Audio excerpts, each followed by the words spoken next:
Hey, what's up guys? Coach Ricky Burke here. I just wanted to do a little off-topic video about idiothrombocytopenia, or ITP.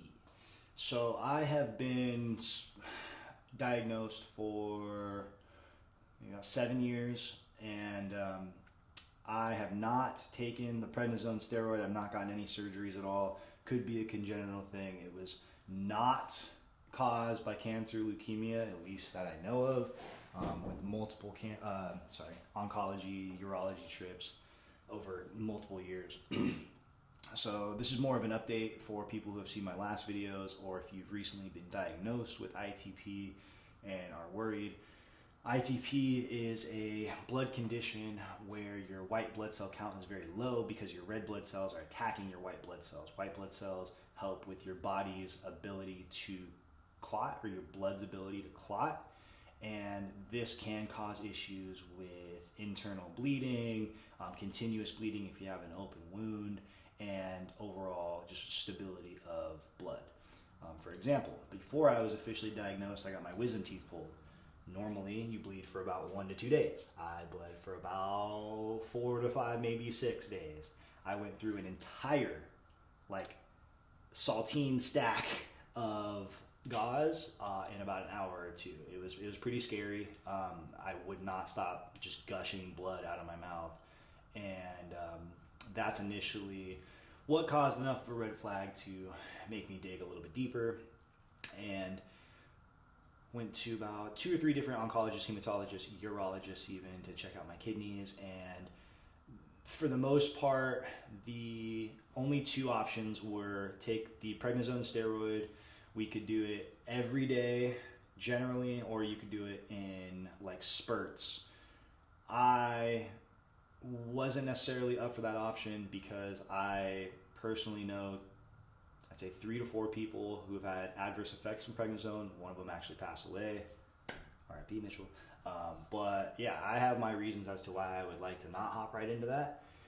Another solution was the IVIG platelet replacement therapy. I'm going to fast forward, or I'm going to kind of hop around a little bit.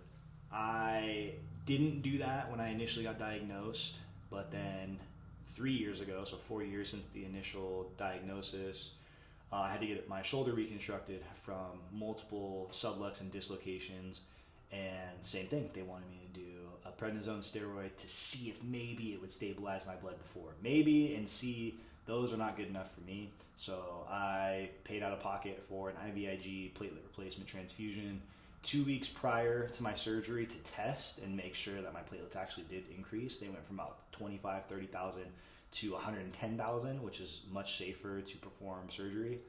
The only negative part is my surgery was on Wednesday, so I had to do another PRP on Monday, and my platelets only got up to 88,000. So it caused a little bit of a concern, but we still ended up going through a surgery and ended up being okay. So I know I bounced around a lot with a bunch of dates and a bunch of diagnoses and whatnot.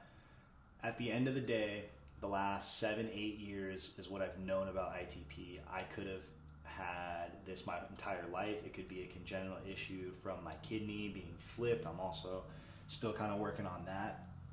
But yeah, it's a major concern, because if I take any huge shots to the head or even body, I can have internal bleeding and I could die. And that's not good.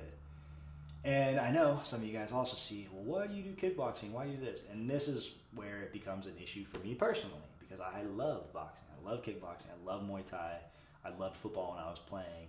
Maybe it's that high risk, high reward. But yeah, unfortunately for me, I've had an idea that I wasn't going to go very high in Muay Thai fighting. Unfortunately, I love it, and I continue to train, and I visualize what better would be, and that's the path. So that's on me to kind of pull the reins back on myself. But if you are somebody who's dealing with idiothrombocytopenia, ITP, any sort of anemia or blood issues, it is 100% worth getting checked out. Anemia is hereditary. I think my mom has it, my sister has it. I'm already susceptible, I bruise super easily as is. If you're somebody who knows you have this, it's definitely something to get checked out. not gonna lie, like I'm playing with fire. I'm playing with fire from a stressful work life balance. I work 6 days a week. I start every day at 5 a.m. That's gonna cause a little bit of inflammation or stress. The bummer part is the Muay Thai and what helps me mentally also is a pretty big physical stressor as well. So it's quite a bit of balance, but I feel like if people do their due diligence as far as getting their blood work done and being on top of not only their mental health and their blood work, but obviously the physical health, like always try to break a sweat every day, run, lift. Like prior to the diagnosis, I was all about getting swollen, bodybuilding. Little did I know that tearing those muscle fibers repetitively over and over and over, while it would give me the aesthetic, it was not necessarily healthy for my body in general, just due to the wear and tear on the body, and my recovery rate is much, much slower. That also caused me to change my diet to a little bit more of a keto paleo, just way less sugar, less carbs, and just less bullshit. Like, not to say, I still have it. I love my easy cheese and Oreos. If you know, you know. It tastes like a chocolate cheesecake. Don't judge me. But like, I'm but a man, and I'm not gonna cripple myself and calculate every single bit of meal. But I'm also not gonna operate with blind ignorance either. It's such a balance playing with your health, and even me, somebody as in shape or a fitness trainer, like I still have health issues. So I could only imagine somebody who's never been in the gym, never read the back of what a label looks like, and just eats and drinks anything they see. It's not a bad thing by any means, but I am sure you're probably not feeling the best that you could feel. And that's all my job is as a coach, is to help people feel and perform at their absolute best. And sometimes knowledge is power, and that knowledge and power can sometimes motivate people, it can sometimes deter people, but just know that the intention is good. So if this is pulling at your heartstrings, and you know you're feeling a little lost, whether it's an anemia, ITP issue, maybe it's an overweight issue, hormones are being thrown off, there's a lot of reasons and cause and effect for a lot of things. So it's one of these things that don't take it lightly. If you have questions, comments, concerns, of course, reach out to me, reach out to your physician, reach out to your doctors, do your due diligence. Don't just do anything that you see on the internet, including this video. So please feel free to reach out, get a little bit more context, and I'll catch you guys in the next one.